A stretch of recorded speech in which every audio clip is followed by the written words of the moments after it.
Well, hello and welcome to the March. Let's see, what do we call this? We call this 2SXC, or as we all try to say, Too Sexy for March meetup for 2023. We missed last month just because of chaos getting ready for the DNN Summit conference that was held virtually. I think it was towards the end of March there, but things are a little crazy heading up to that and didn't have a good game plan for the meetup then. So ended up having to kind of cancel with that at the last minute. So apologies to anybody who tried to join that. We did try to update the meetup site for that. Let me try to get my screen shared here as well. I know others will be joining us. If you're joining this live, thanks for joining live. If you're watching the YouTube portion of this after the fact, then thank you for joining. Our meetups are every month, this first Friday of the month. And currently the time is at 3 p.m. Eastern Standard Time. But I know there's some people that have expressed some interest in that potentially being a different date. So this may kind of grow into other people launching other times to do this as well. But we'll kind of see how that flows moving forward. But we'll stick with this pattern for right now because it's really honestly what works for me to organize it. So we'll try to keep it at that. This month we're gonna talk a little bit about some of the community happenings in the Too Sexy world, as well as have a period of just kind of open mic, some show and tell for this. And I've got a few things that I've got planned to share, but I hope some others will have a few things that they'd like to share as well. So, I see Daniel join. Hey, Daniel, I know you. Hi, guys. I was just going to point out there, but that you had mentioned out here that you may or may not be able to join. So thanks for taking the time to join. While you're here, I will mention that several people have expressed interest in learning a little bit about how to build Too Sexy, from a source standpoint, so that they can maybe help contribute in certain areas to that. I'm sure that is probably easier said than done, but that may be something that you want to be thinking about. If there's I don't know if you've done a video on that before, or if you would like to maybe present or something at this meetup in a future month or something, but I know I'm interested in that. Several other people have expressed some interest in that as well. And I don't know if there's like certain areas that can be easier kind of to start than other areas, or if it's kind of an all or nothing proposition. But if you have any thoughts on that, you can kind of be thinking about that. Okay. Yeah, it's basically about like 5 different chunks of work. But yeah, the initial setup does need some knowledge. Yeah, I bet so. Well, maybe you could be thinking about that if you would like to present something on that, or if that's of interest to you, and do that. Otherwise, we'll kind of keep digging ourselves and try to figure it out. So, I'm sure it's probably easier than we think, but also harder than we think in some way. Yeah. Nice to see you here. Oh, hey, Daniel, how's it going? And Good. and Daniel, and my name is Daniel, and other name is Daniel. Yep. Call me Good Dan. Let's see, as far as announcements, well, I guess I wanted to point out that if you haven't seen the Meetup site, most of you are probably here because you have seen the Meetup site. The membership is growing a bit on here, but we do need to get the word out a little bit more, because I think as more people get involved, the more ideas will flow on what to do at these meetups. So this is, to my knowledge, and Daniel, correct me if I'm wrong, but I think this is probably the first meetup that's ever really been organized, virtually anyways, as far as just the Too Sexy community. Is that Absolutely. Yeah. Yeah. So I'm excited about it, but we do need to kind of get the word out, because I know a lot of communication happens on Stack Overflow, where people are asking questions out there and so forth. So what I would encourage people to do is, always kind of drop this as an opportunity for the community kind of come together in these kind of situations whenever it makes sense, to drop the link or something to this. But it's out on Meetup, and they can just kind of come here and join. I think most people by this day and age, they know exactly what Meetup is and how it works. But if you guys can help kind of get the word out, that would be awesome. I'd like to see it evolve and other people do some Meetup times and stuff too, that for times that are better for different parts of the world and so forth. That would be awesome. As far as announcements go, you guys, Daniel dropped 15.3 out here in hopes of maybe labeling an LTS here pretty soon, or whatever you're going to call that. There's some things here in the release notes that you guys can see, but I think you're looking for some help with testing and things like that. And if everything looks good, maybe there'll be an LTS coming up here pretty soon. There's a challenge coming up, and that is that we had to introduce some minor breaking changes to the custom data sources. And we did that last time about 3 years ago. And of course, that's always not such a nice thing to do. But because we were forced to do it for a proper architecture, we decided to make a few more breaking changes that also only affect people who really develop with a Visual Studio. So not websites, but people who make custom data sources and stuff. And because of that, the surface of things that could break is quite a bit larger. If you probably see I've made about 30 commits the last 2 days. So the LTS is probably going to need at least another 2 weeks, because we want to be really certain that this is going to be fair, and it could be a week more. Just don't want to raise the wrong hopes. But we did so much, it's quite crazy. I don't know how you guys keep up with all that you do. So it's awesome to see. I appreciate the heads up on that, because we were kind of wondering if it was delayed for certain reasons. I'm glad to get a little bit of insight on that. Appreciate the attention to detail to make sure it's less painful for those that need to upgrade. I really appreciate that. I know I'm pretty excited about some of the things that are in 15 that have been done, and kind of been playing with it in a little sandbox environment here for a while, and really like some of the things in there. But does anybody have anything in particular that has jumped out at them as a good thing that would like to draw attention to? So I would like to, yeah. Oh, I was going to say, for me, I mean, this kit stuff is awesome. Being able to have quick access to do some of those things, that's one of the things that I've noticed. And of course, the FIPS compatibility has helped us with one major client here real well. So really appreciate the work on that. I'd like to demo something briefly. If I assume we don't have a script or something, right? Oh, absolutely. Yeah, this is kind of a show and tell one here. So really, as anybody has anything to show, including you, feel free to do that. Okay, so at the moment it's telling me that I cannot share because you're sharing.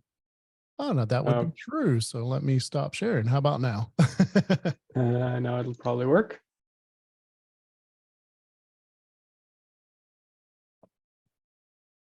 Okay, can you guys see my screen? Perfect. Yeah, seeing seeing a browser. Okay, because actually we've been doing so much in the background. There's really insane how much we're going to be releasing together in the last 15.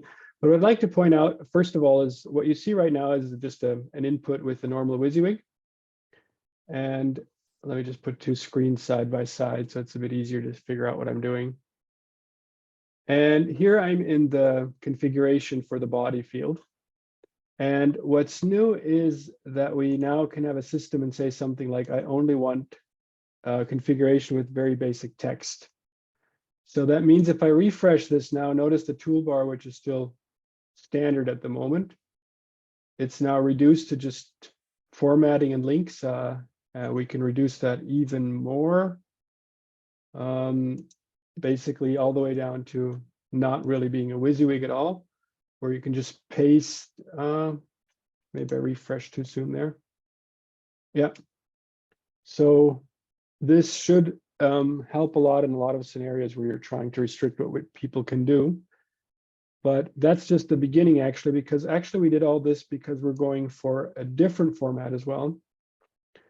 We want to improve how you can edit complex content. So I mean, basically, the paradigm is usually the layout should take care of the pictures and the arrangement and everything. But there are some scenarios, like in a blog, where that doesn't work. In a blog, you want to have a lot of content, you want to have a lot of image.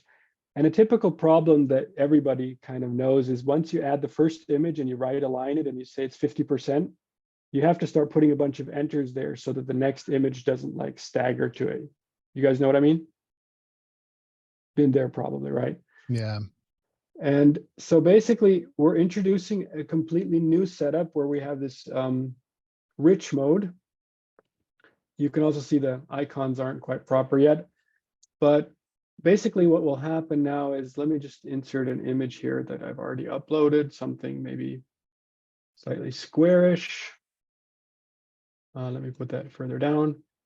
And for example, it'll have things like not in percent anymore, but this is basically so that you can say I have it in a certain grid. Let's say I'd be 50% of the screen, but the CSS in the background could then control that it behaves responsively and becomes 100%.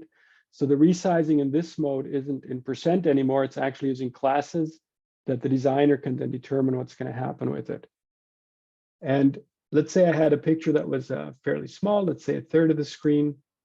And again, the typical problem would be I'd have something here and the next picture, I guess there's a link in the middle of this, but that's unpractical. But then the next picture would come along and it would just not look right.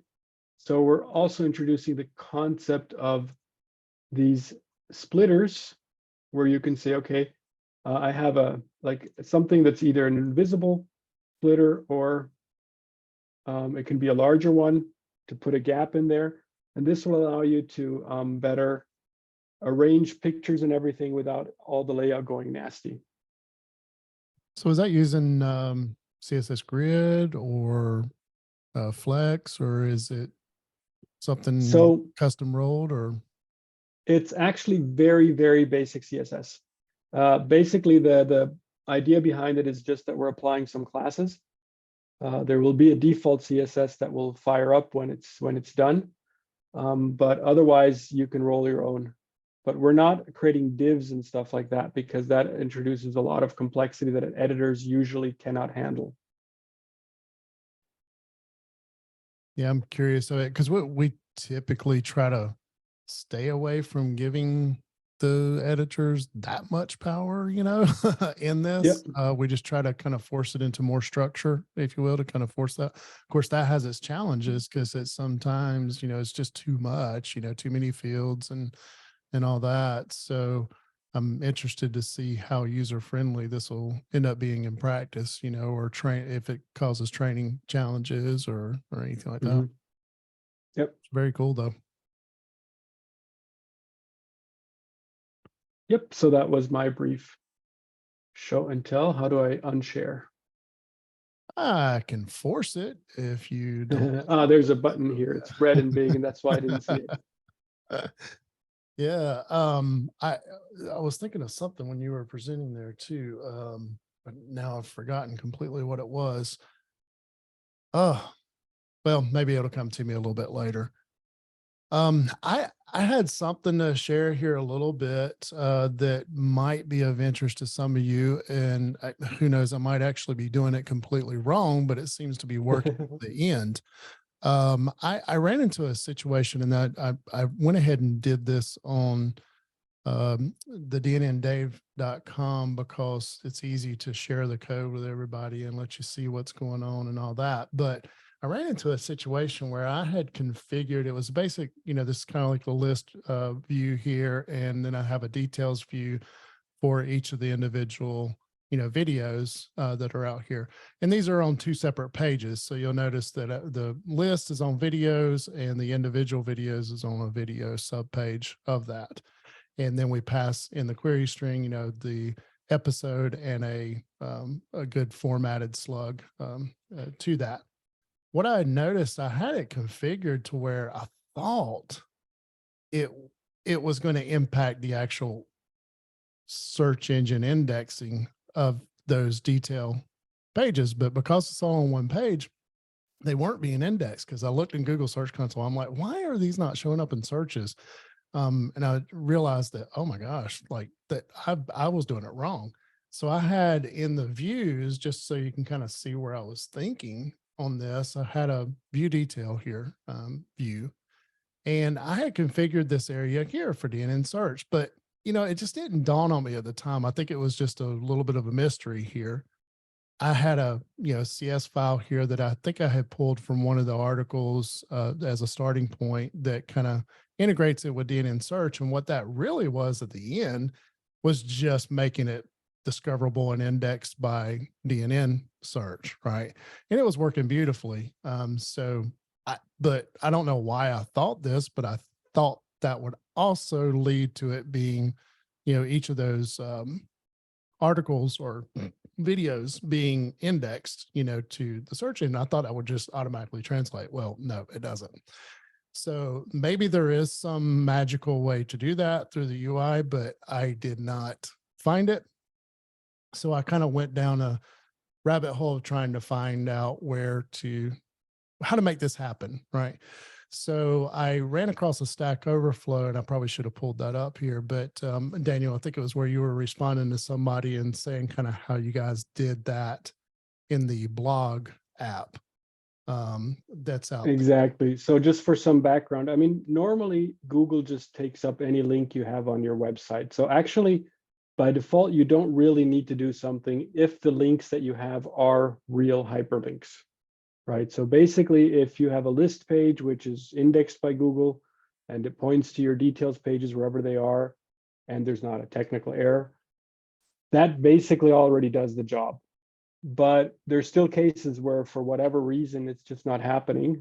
For example, even on our twosick.com website, we're having some challenges where we add new pages, nothing fancy, not even list details, just pages. And Google can take up to a month to index it, and we just have no idea why.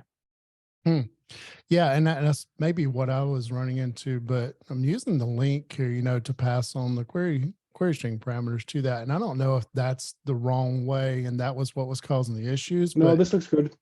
It gets translated as a proper, full URL, but for whatever reason, they just weren't picking it up. And this site's been live for months on end now. But I noticed when I went out there, I was like, well, first I went to, and I'll kind of walk you through kind of my thought process, but I went to the first just to look at the site map to see what was there. And that's all I was seeing.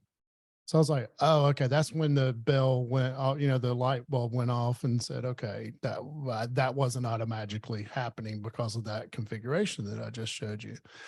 So then I was like, well, I better go and look in Google Search Console. And I looked, and there was only 3 pages being indexed here. And that was my videos page, my video, and then there was one other one that was being public, because a lot of these, because I'm logged in, it's showing other pages, but it was one other page, I think, that was being indexed. I'm like, oh, well, this is not right.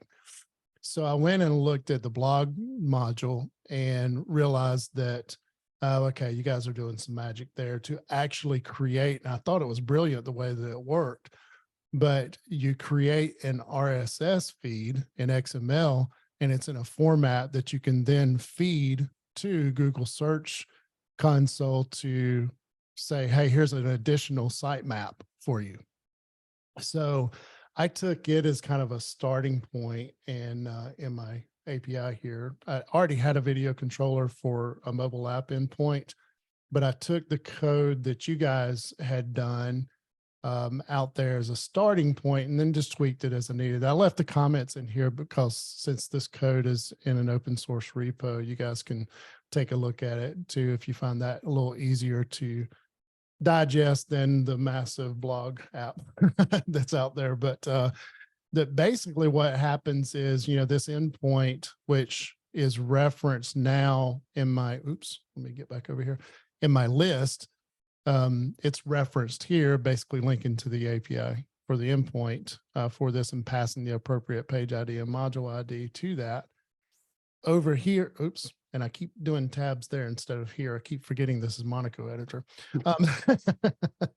It's amazing you use that other editor for so long, and I'm used to opening multiple browser tabs to do that. I still haven't gotten used to it, but I love it.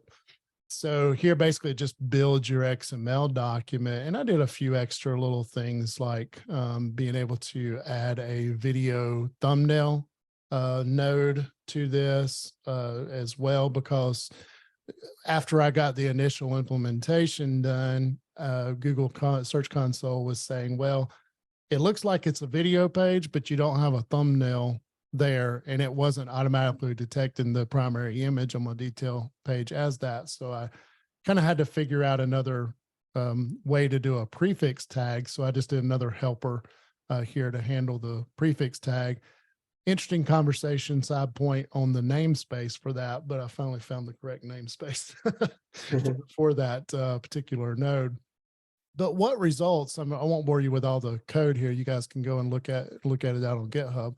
But if you go to now to the list and look at the RSS feed, it's a nicely formatted, RSS feed here that somebody can subscribe to. So there's dual benefit versus being an RSS feed, but two, I can take this URL and actually submit it to Google Search Console and say, hey, I'll add this as an extra site map.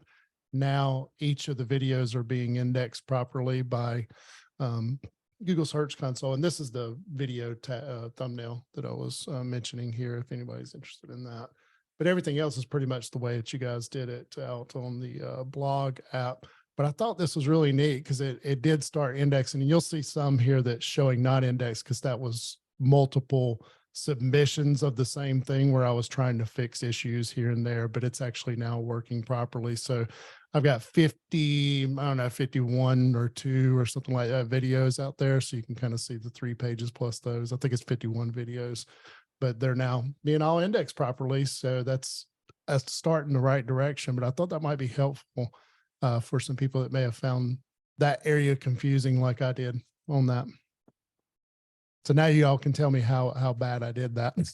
What I should have done. I think it's cool. And one thing is I realized something and then I realized something else and then I realized something more. So first of all, what I was not aware of is that you can submit an RSS feed as a sitemap. That's funny. I didn't know that. Well, it's funny, Daniel, because you're the one that actually said that you could do that on that Stack Overflow post. So at one point you knew that.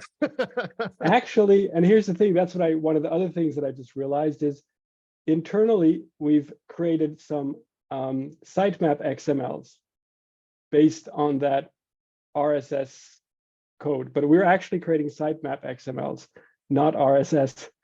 And so it's just the same setup, we're using XML to create this. And I didn't know that endpoint, that code wasn't in the public repo. So I was just assuming it's there, go have a look. So I was assuming something, you ended up looking at the RSS and that worked, which surprises me too. So, yeah, well, cool. You actually on your stack, unless I'm, missing it, maybe I can try to find it here real quick, but it was on Stack Overflow. So I probably could just do Stack Overflow, overflow.com. Let's see, site : I believe is what it is. And then let's see, RSS site map or something like that. Maybe I can find my history. Yeah, there it is. Shows up first. Sitemap XML. So on this one here is where you actually said, hey, create an RSS feed and you can submit that as another sitemap on Google. Oh, this is so good. More than a year 2021, ago. You knew that. Yeah. That's kind of what led me down the path. I was like, oh, that really makes a lot of sense. So I went out, looked in the blog app, tried to find that code, and worked like a charm. So I'm sure there's probably some other methods here too that would be maybe a little bit more brittle, like maybe updating the robots.txt manually, but I kind of like this dynamic approach where you feed it a URL that's a feed that's going to automatically get updated every single time I add a new video or, an article or whatever your use case is. Yeah, I'm going to quickly pull up our code that I'm pretty sure we have somewhere where we're creating a sitemap XML. Let me just check if I can find that. Yeah.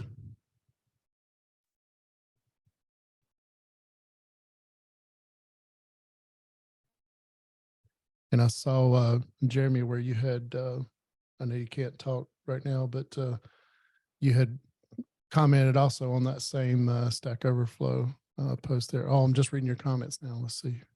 Shouldn't the RSS also be listed in robots.txt?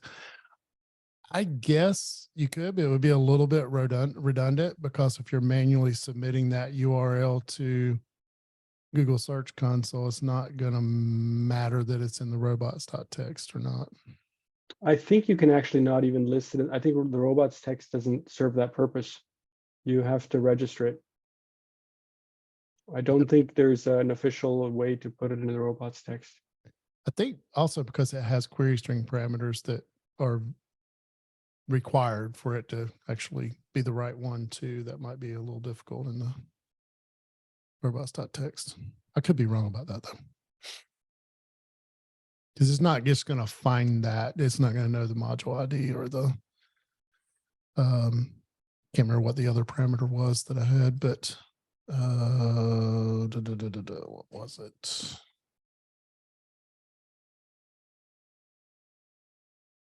Page ID and module ID. Yep. And it's possible that Google could have automatically picked those up at some point, but the fact that it was out there for so long and had not picked it up was a little concerning to me. So I was like, oh, I better take matters into my own hand. Missing a lot of good indexing there. Yeah, so at the moment I cannot quickly find it. Again, we're not using it that much, but I'll keep searching for the next two or 3 minutes as you guys continue with other stuff. Okay, yeah.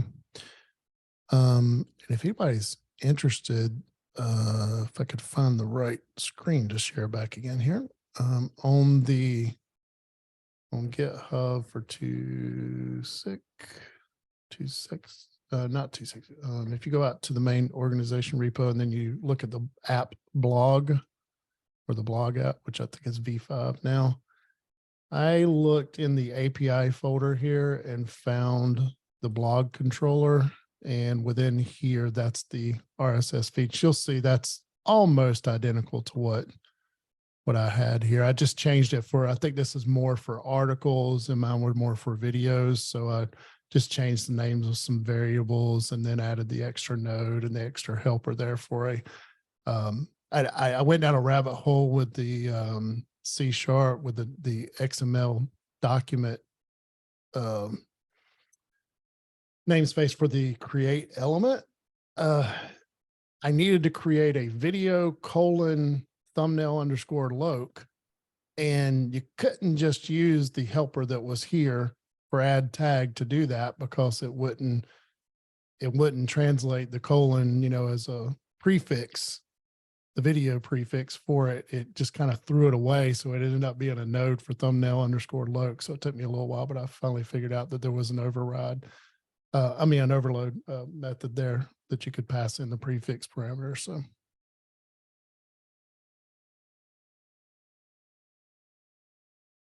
So quite a few people have joined us here live now. It's good to see everybody. If I hadn't said hello to you, hello. Anybody have anything that they would like to show that they've been kind of dealing with Too Sexy? Something cool or not so cool? Something frustrating? Something awesome? Anything like that that would maybe benefit others? I wouldn't call it awesome, but I am replacing Ultra Media Gallery on all of my websites because that was my go-to for sliders and galleries. And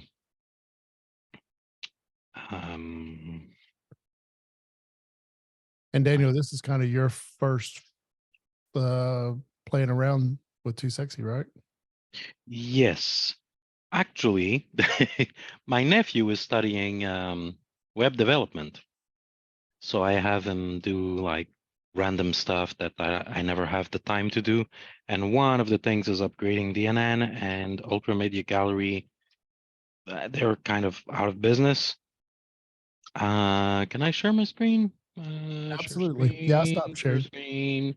So don't look at the ugliness of this site. This is a very low budget client that never wants to pay for anything, but I just have to upgrade because I host them, and it was using Ultra Media Gallery, and I have to downgrade from Flash to non-Flash, and then like this and that.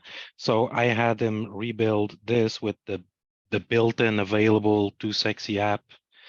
So this is the Ultra Media Gallery version, and this is the Too Sexy one, which I want to put like live soonish. And yeah, out of the box, it just quite works nicely. I just have to go and figure out a back button because this is a multi-album thing. So when you're in this album, like I'd like to have a back button to go back to the list of albums. Just so you know, there is a multi-album view. Yes, which is this one, right? So I have Yes. multiple albums. Yeah. The only thing missing, I believe, is like going back to the list of albums, Oh, okay, that could be. Yeah. which should be simple, you know, near the Yeah. title or something, a back arrow or something. So that's what I have to figure out. But yeah, out of the box, I mean, it works, and I can't spend a lot of time on this site, so just took what was available out of the box, and that's what I'm doing for all my sites. And I have a couple of sites also with sliders that currently use Ultramedia Gallery. So I saw there's an existing app for such behavior. So that's the next thing, probably next week, I'm going to be doing. So I'm going to be learning my way through to sexy soon. Very cool. Look at you being too sexy for your sliders. Yep. And galleries. And So yeah. nothing super impressive, but Too Sexy is a nice open source solution that I'm not scared of using. So let's go with it. I don't know. Sometimes these new extensions that just pop up overnight like this are a little risky. Yep. Sorry, that was sarcasm for those of you who do not have sarcasm. Okay. To be honest, actually, Too Sexy version 1 came out 2012, so it's been around for an insane amount of time. That's the sarcasm. It's been Totally tried and true, proven. So yeah. The only thing I need on my bucket list here is to build Too Sexy. Is it as simple as cloning and building, or is there some complex setup? It's documented, but we don't tend to not update it. I'll give you the very short version. There are 2 repos, one basically for the EAV system and one for Too Sexy. And what is EAV? that stands Entity for as values. entity attribute value. So it's Attribute basically value. this idea that you have an object and that it has properties, and the properties have something inside them. Okay. And it's basically just that data model. And actually ours is actually not a pure EAV, because at the value level, you can still branch out into multiple languages. So we actually have a level more, but that's that. And that's actually the big system in the background. And that's like the engine driving everything. And the Too Sexy part of that then is the thing that makes everything like webbable. You know, it's the thing that does the apps, the Razor templating, the DNN and Octane integration. That's all the Too Sexy part, kind of. And that's what people usually feel. But just that the back thing works is, of course, the craziest bit, because that's where that's the scary part of the code. If somebody is not a versed developer, there's a lot of architecture there. And I mean, Too Sexy has, I would say, between 250 and 500,000 lines of code, all of it. So it's daunting for somebody who isn't used to big enterprise projects. But in theory, that's 2 repositories you need to fork, and you should be able to build. It should be documented.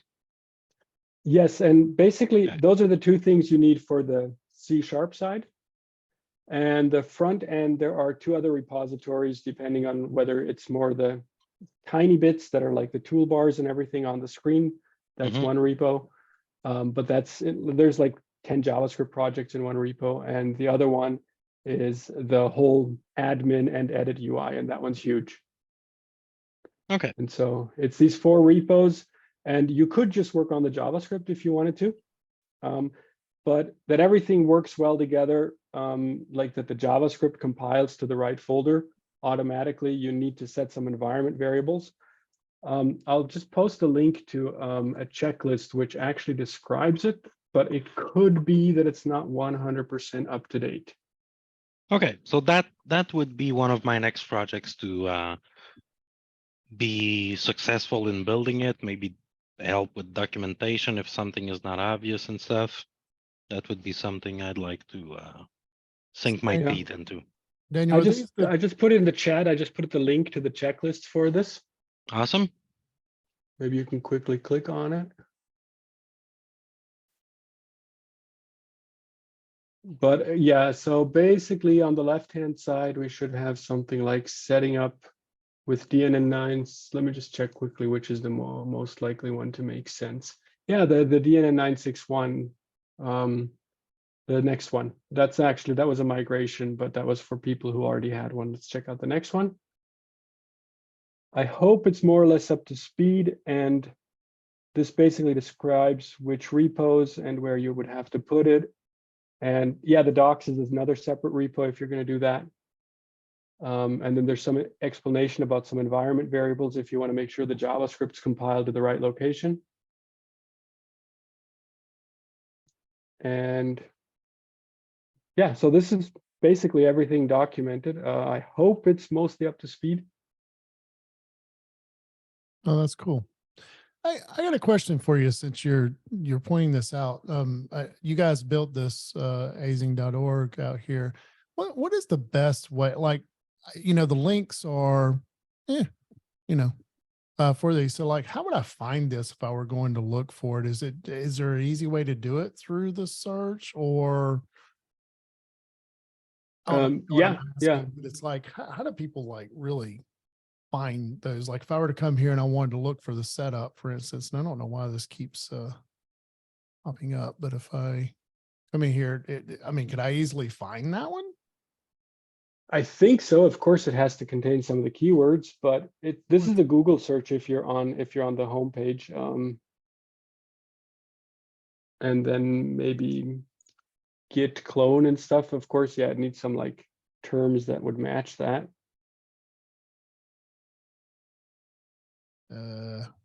Doesn't look extremely successful, I have to say.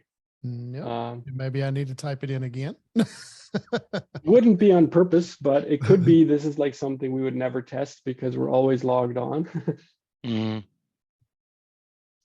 Yeah, I've always kind of wondered a little bit about okay, so it's just Google search. Oh, okay, so it actually, I think, found it. Yeah, okay.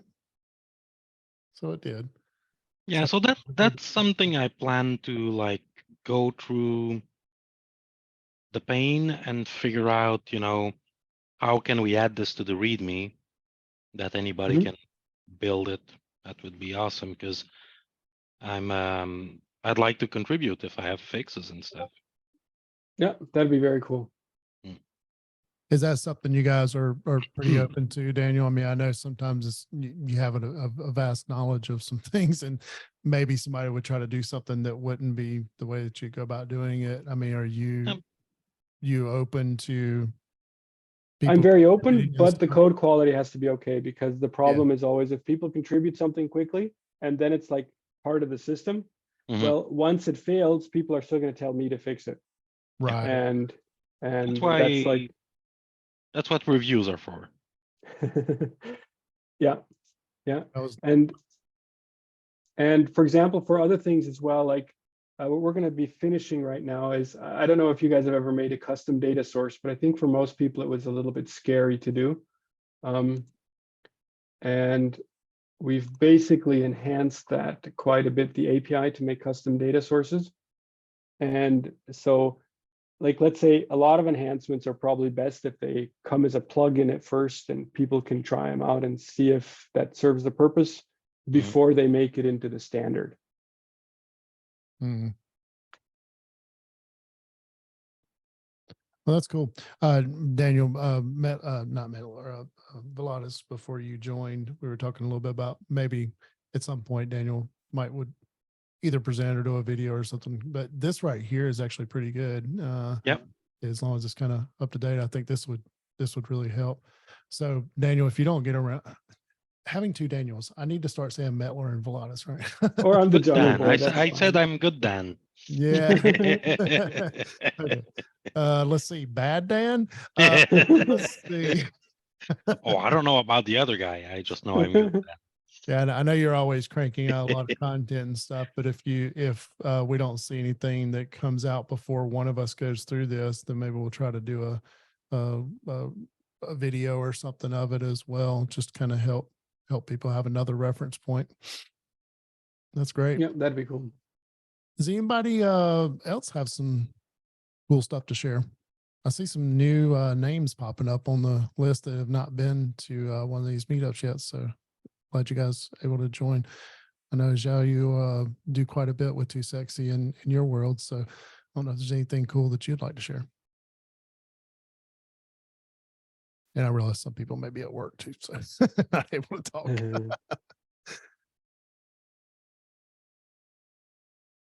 Marco, have you been using Too Sexy for long, or is it really new for you? I used Too Sexy a long time ago for a gallery. Haven't been able to use it again, and that time they had I found and I think it was like a problem, but again, it was really a long time ago.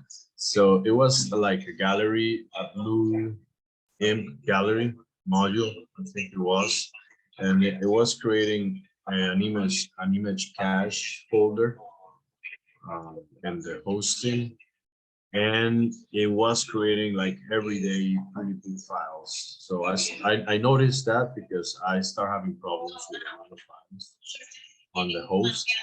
But other than that, I haven't got the chance to use it. But thanks to the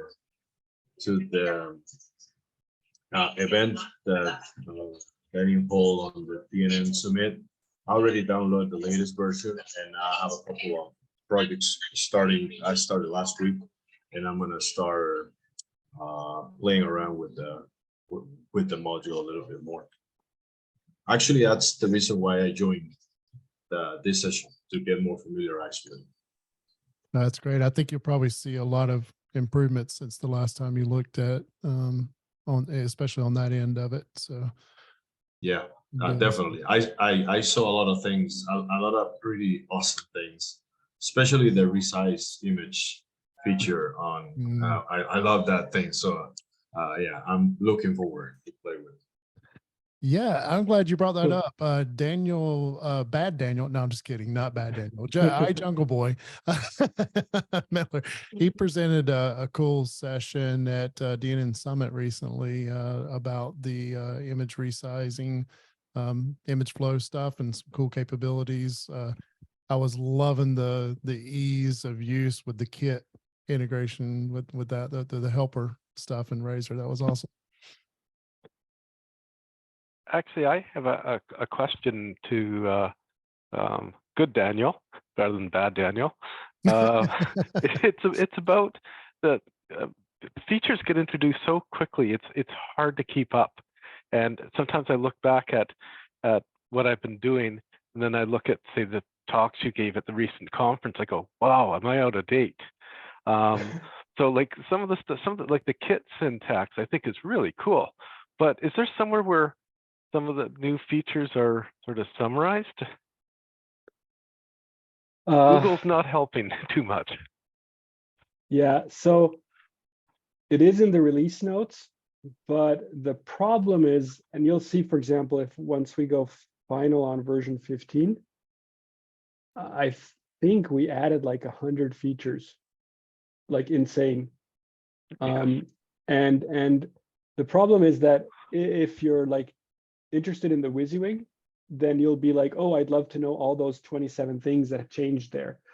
But if you don't care about the WYSIWYG because you're more into data processing, then you would never read that. So the problem is it's very time intensive to document it in a way that's just to write what is the standard, and then to document what changed, and then to make it in a format that everybody can use. And yeah, I'm actually, so like, just to make the backend fully immutable, that was like one of my key goals. I've worked 60 hours since Thursday just on that one aspect. And then at some point, I just run out of breath to document it and to explain everything that I did. Yeah, no, I totally appreciate that. Like it's you know, it's sort of you know, when I see the new stuff, I go, wow, and I know that there's more. So, oh yeah. So you know, trying to hunt but I will say I'm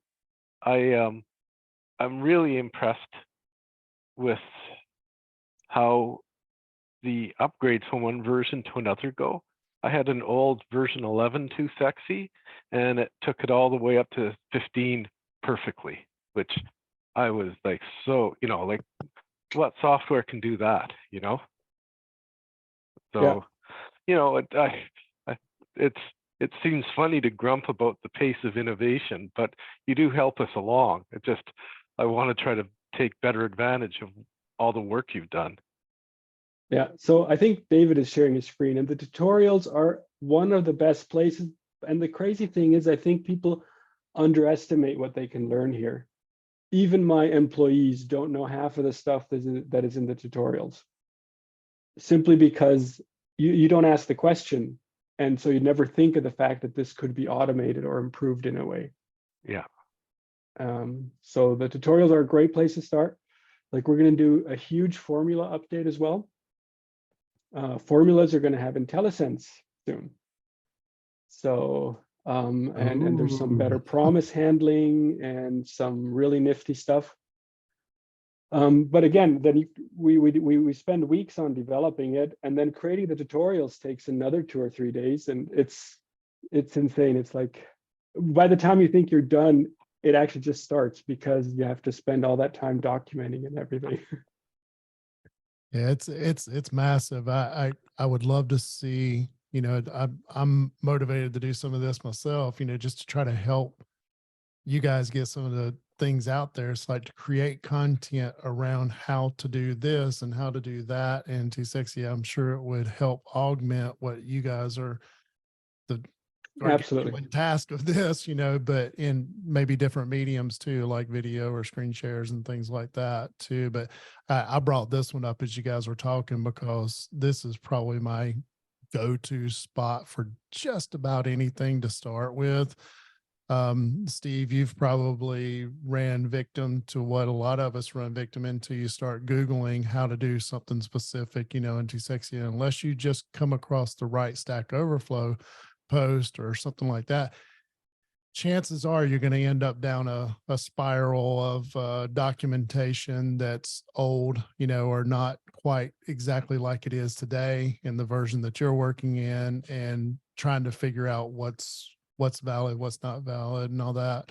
But this is a pretty good spot, because you know, correct me if I'm wrong, Jungle Boy, but you guys like try to keep this as much up to date as possible, and at least that's what I've seen. Yes. Yep. Because it's not that my code doesn't work. It's just when I compare what I've done over the last couple of years to what you guys are now, mine's kind of ugly, right? It shouldn't really matter, but it just bugs me, you know, because I'd like to do better. Yeah, and also, if you copy old code, you tend to just need a lot more time for stuff that has been simplified. Mm-hmm. Well, I know we've kind of talked about a bunch of different stuff here, and I'm glad these are kind of organic like this and not so formal. But I wanted to ask again if anybody had anything kind of to share, you know, or show and tell that they're able to. I have something small to share just quickly. Yeah. It's more about your sitemap XML. I found a case where we have it in use for a customer, and it's not a huge deal, but so this is basically the code for a sitemap XML. So it's even simpler than an RSS feed. Oh yeah, much, yeah. Right. And basically this will just take the data and generate a sitemap XML.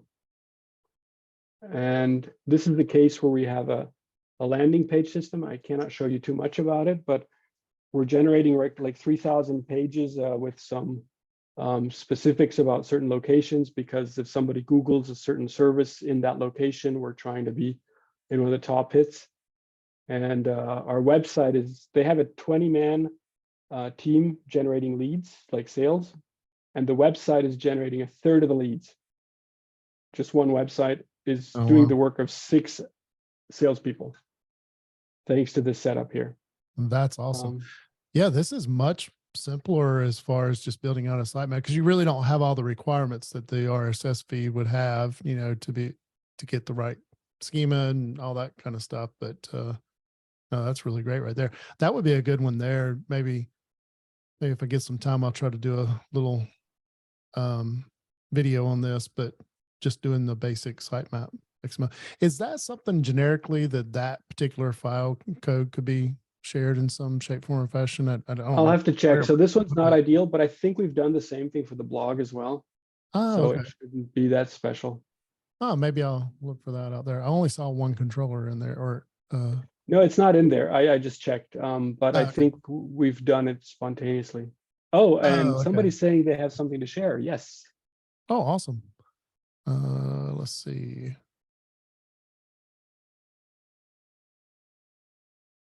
Oh, for next time. Okay. Yeah, because I think Jeremy said he could not yeah.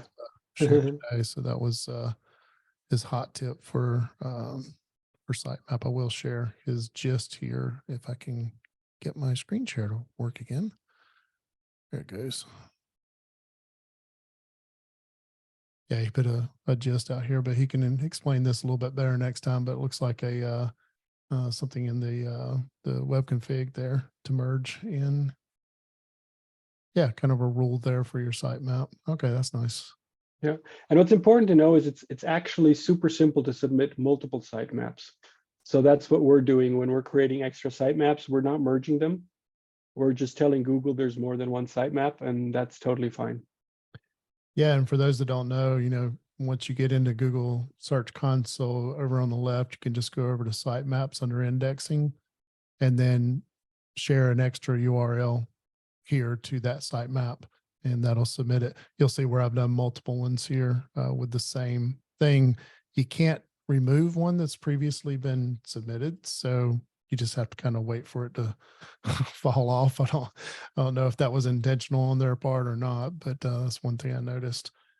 Thus why I have some duplicates and some errors showing up, because it was from the older submit, the older submit, and that's the newer one. But yeah, I didn't realize that was possible either. So I was like, oh, wow, okay, that opens up a whole new possibility there.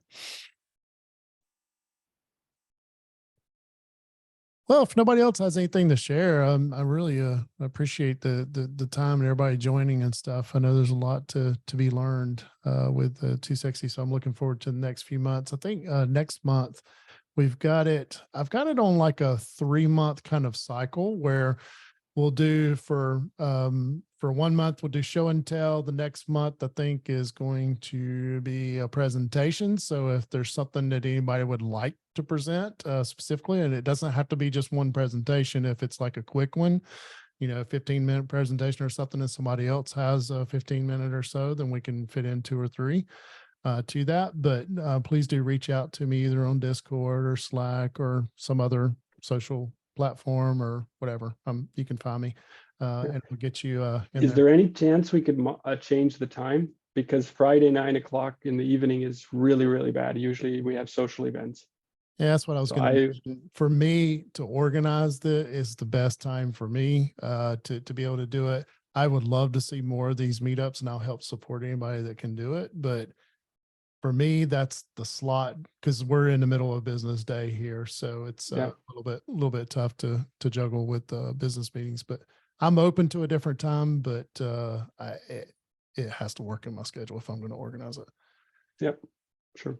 What? Just out of curiosity, what would be a better time for you, Daniel?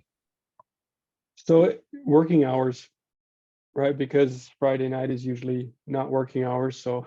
I would say anything like 3 hours earlier, 4 hours earlier, 5 hours earlier, anything is fine. Okay. But at least 3 hours earlier, that 6 o'clock, 6 to 7 is still something I can usually make. But okay. 9 to 10 is usually means I've had alcohol and hey, things can get more interesting at that point. So yeah, but it's usually a little weird if you're visiting somebody, you're like, oh, I'm going to be away for an hour now. Yeah. So I'm going to probably stick with my schedule on this, but we can add more meetups to this. I'll be glad to organize those under this, rather if somebody else wants to take that meeting. The only thing I would ask is, if somebody does it, if they're using Zoom, for instance, they could record that. We just have to coordinate getting it posted on YouTube, because I do think that's beneficial too, for people that can't attend live for whatever reason. It's nice to have the video content out there to learn after the fact. So just a little bit of coordination would need to happen for that.